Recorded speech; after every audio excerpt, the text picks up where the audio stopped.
This is going to examine prime numbers and prime factorization. So a prime number is a number that has only two factors, one in itself. Or to put it another way, it's a number where only two numbers go into it evenly, therefore without a remainder. And those numbers are the number itself and 1. So let's take a look at the number 5 and why it's prime. I'm going to take 5 and divide it by all the whole numbers between 5 and 1. So 5 divided by 5, 5 divided by 4, 3, 2, and 1.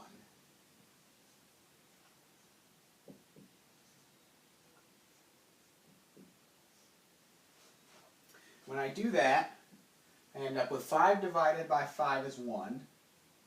5 divided by 4 is 1.25. 5 divided by 3 is 1.6 repeating. 5 divided by 2 is 2.5. And 5 divided by 1 is 5. What you can see here and why 5 is prime is that the only numbers that go into 5 are the numbers 5 itself and 1. Every other number gives us numbers after the decimal point, or in other words, it gives us a remainder. Okay? If we look, contrast that to the number 4,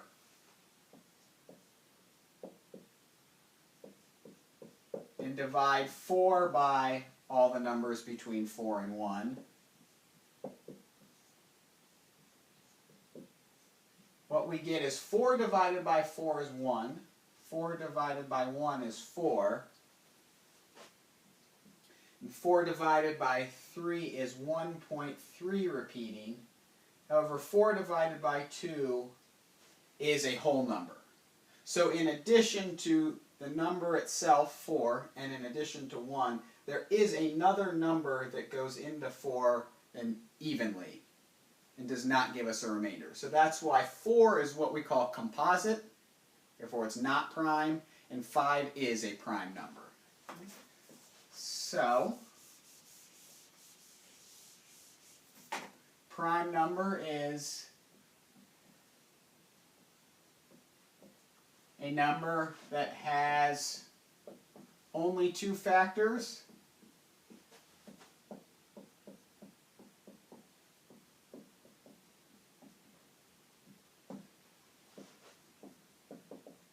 which are 1 and the number itself.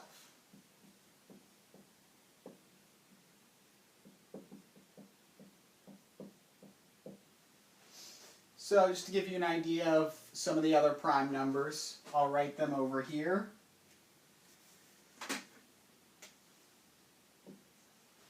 2 is prime. 3, we saw that 4 is not. 5 is. 6 is not prime because in addition to 6 and 1, 3 and 2 both go into 6 evenly without a remainder. But 7, not 9, but 11, 13, 17, and 19. And then there are others. It turns out that it's difficult to predict where a prime number might occur. There is no distinct pattern. And actually because of that, that's partly how the internet is so secure. Not that there aren't breaches, but one of the big reasons that it is somewhat secure is that people use prime numbers and the ability and the knowledge that no one can find the next prime number to help make codes and encrypt data and help with internet security. Right? But anyway, back to primes and prime factorization. So that's a prime number, and that's a list of the first 8. Okay? Now prime factorization is breaking a number down into a product of prime numbers. So for instance, if we look at the number 18, is there a certain combination of prime numbers that we can multiply to make 18? Well, the way I'm going to try to find that is perhaps maybe start with 2 and see if it goes in evenly to 18. Yes, it does. It goes in 9 times. Okay.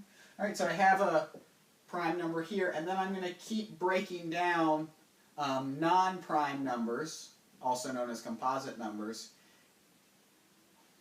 And I can do that with 9, because 3 goes into 9 3 times. And now we have reached the bottom of each branch of this so-called factor tree, is the way I set it up.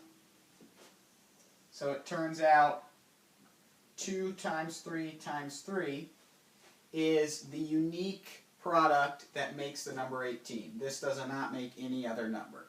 And it turns out that that's what's called the fundamental theorem of arithmetic, that every prime number has sort of like a unique fingerprint, like every human being has a unique fingerprint.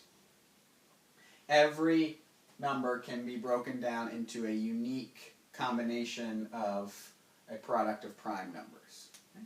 So let's look at another example. Let's look at the number 24.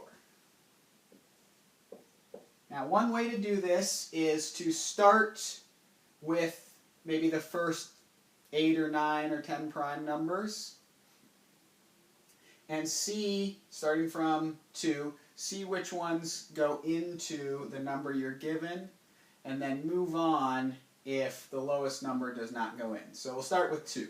Does 2 go in? Yeah, it does, actually. 2 works this time. 24 divided by 2 is 12, so it goes in 12 times. So now 2 is done because it's prime. Can we break down 12?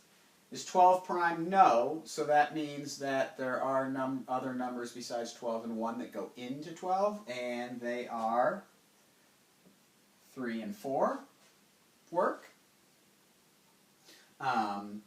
Let's see, is 3 prime? Yes. What about 4? 4 is not prime. Can we continue to break that down? Yes. 2 and 2.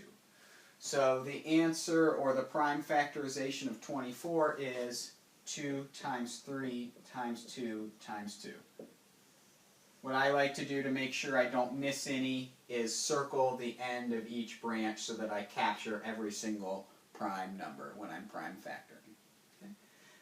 Now, one other thing I should note is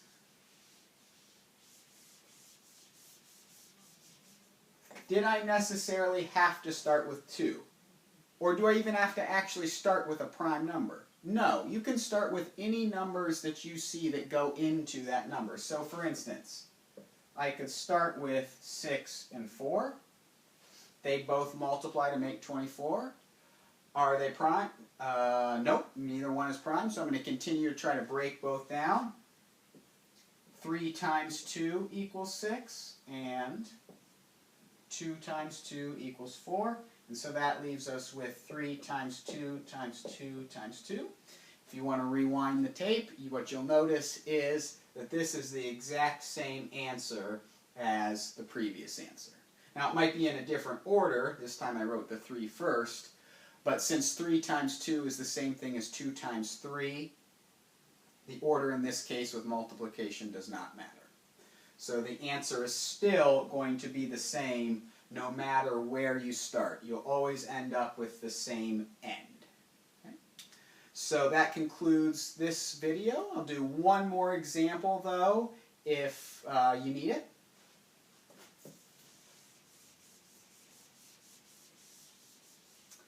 So let's try to prime factor, we'll say, 42.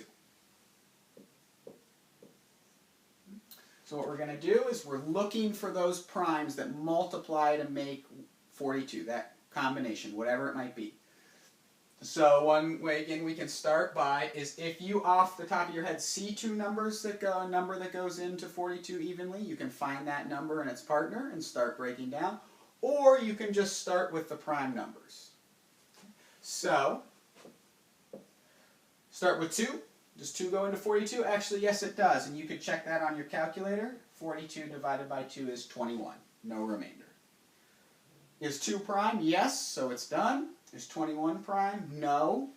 So, Let's look for a number that goes into 21 evenly. Let's see, 3 does.